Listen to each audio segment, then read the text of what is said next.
प्रिय विद्यार्थियों, आज हम प्रसिद्ध दार्शनिक प्लेटो के शिक्षा संबंधी विचारों का अध्ययन करेंगे। प्लेटो ने अपनी प्रसिद्ध पुस्तक रिपब्लिक में न्याय की स्थापना के लिए दो आधार स्तंभों की आवश्यकता पर बल दिया,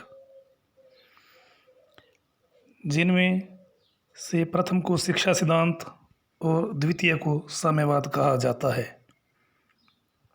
प्लेटो ने अपने शिक्षा संबंधी विचारों को अपनी प्रसिद्ध पुस्तक रिपब्लिक में इतने विस्तार से लिखा कि राजनीति विज्ञान के ही प्रसिद्ध विचारक रूसो ने रिपब्लिक को शिक्षा पर लिखा गया ग्रंथ कहा।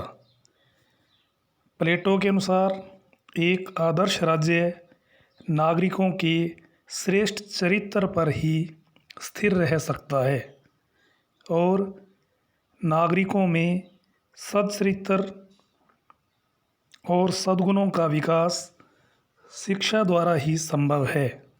अतः शिक्षा मानसिक रोग का मानसिक उपचार है। प्लेटो के शिक्षा सिद्धांत की कुछ विशेषताएं हैं जिन्हें हम निम्न प्रकार से समझ सकते हैं। पहली विशेषता है, प्लेटो अभिभावक वर्ग के लिए राज्य नियंत्रित अनिवार्य शिक्षा पर बल देता है। प्लेटो ने अभिभावक वर्ग में शासक वर्ग और सैनिक वर्ग को शामिल किया। दूसरी विशेषता है, प्लेटो एथेंस की बौद्धिक शिक्षा और स्पार्टा की सैनिक शिक्षा, इन दोनों की शिक्षण पद्धति का समन्वय कर शारीरिक और मानसिक दोनों प्रकार की शिक्षा की व्यवस्था करता है। तीसरी विशेषता, प्लेटो स्त्री पुरुष दोनों के लिए शिक्षा पर बल देता है। चौथी जो विशेषता है, प्लेटो लंबी शिक्षा पद्धति तथा सैद्धांतिक व व्यवहारिक दोनों प्रकार की शिक्षा पर बल देता है।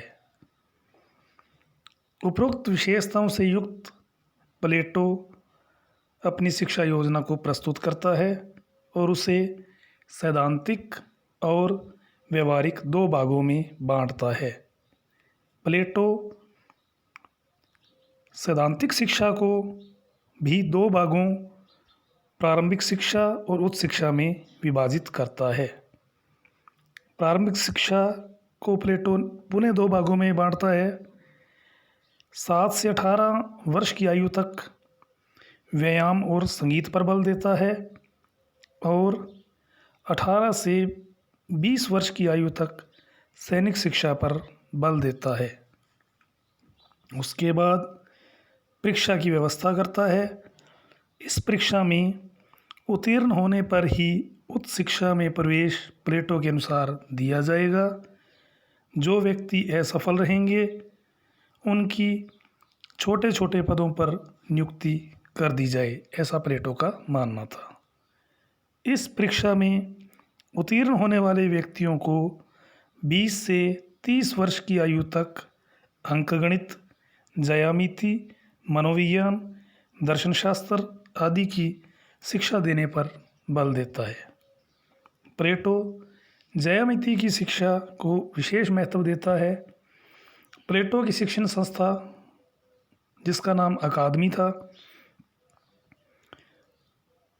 उस शिक्षण संस्था अकादमी के प्रवेश द्वार पर यह वाक्य अंकित था, ज्यामिति से अपरिचित कोई व्यक्ति यहाँ प्रवेश न करे।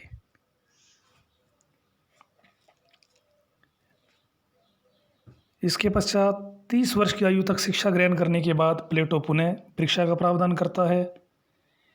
प्लेटो का कहना है कि असफल व्यक्तियों की मध्यम पदों पर नियुक्ति की जाए।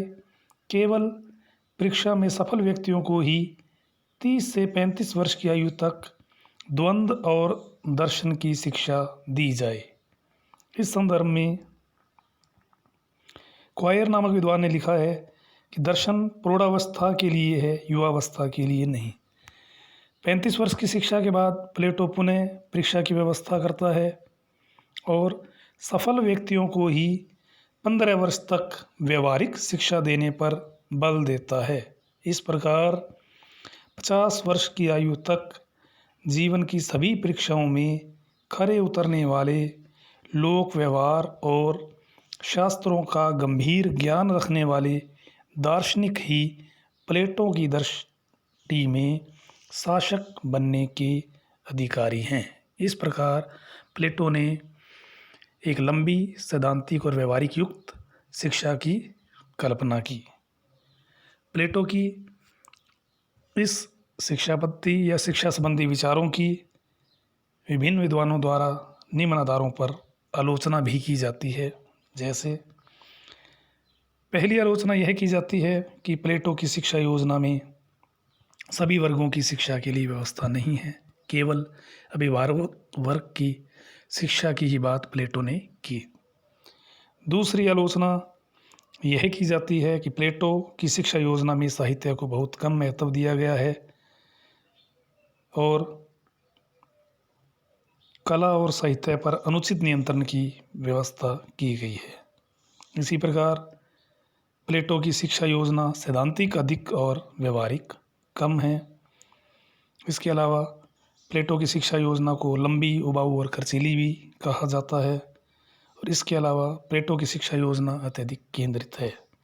ये प्लेटो की शिक्षा सिद्धांत की आलोचनाएं की जाती हैं, कमियां बताई जाती हैं, लेकिन इन कमियों के होते हुए भी प्लेटो के शिक्षा सिद्धांत में ऐसी अनेक बातें हैं, ऐसे अनेक आधुनिक तत्व है जो वर्तमान युग में भी प्रासंगिक हैं। जैसे प्लेटो शिक्षा का मूल उद्देश्य नैतिकता और सद्गुणों का विकास करने को मानता है।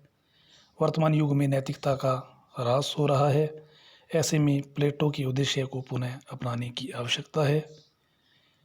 इसी प्रकार प्लेटो का यह कथन कि शिक्षा मानसिक रोग का मानसिक उपचार है आज भी यूनेस्को की प्रस्तावना का आधार बना हुआ है, जिसमें लिखा है युद्ध मनुष्य के मस्तिष्क में जन्म लेते हैं।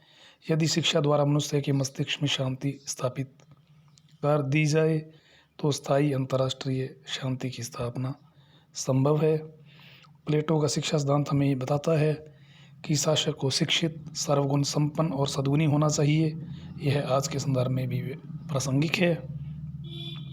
प्लेटो अपनी शिक्षा योजना को वर्तमान युग के अनुरूप स्त्री पुरुष दोनों पर बल देता है और प्लेटो का शिक्षा सिद्धांत शारीरिक और मानसिक दोनों की शिक्षाओं पर बल देता है, जो आज की शिक्षा व्यवस्था के लिए आदर्श का कार्य कर सकता है।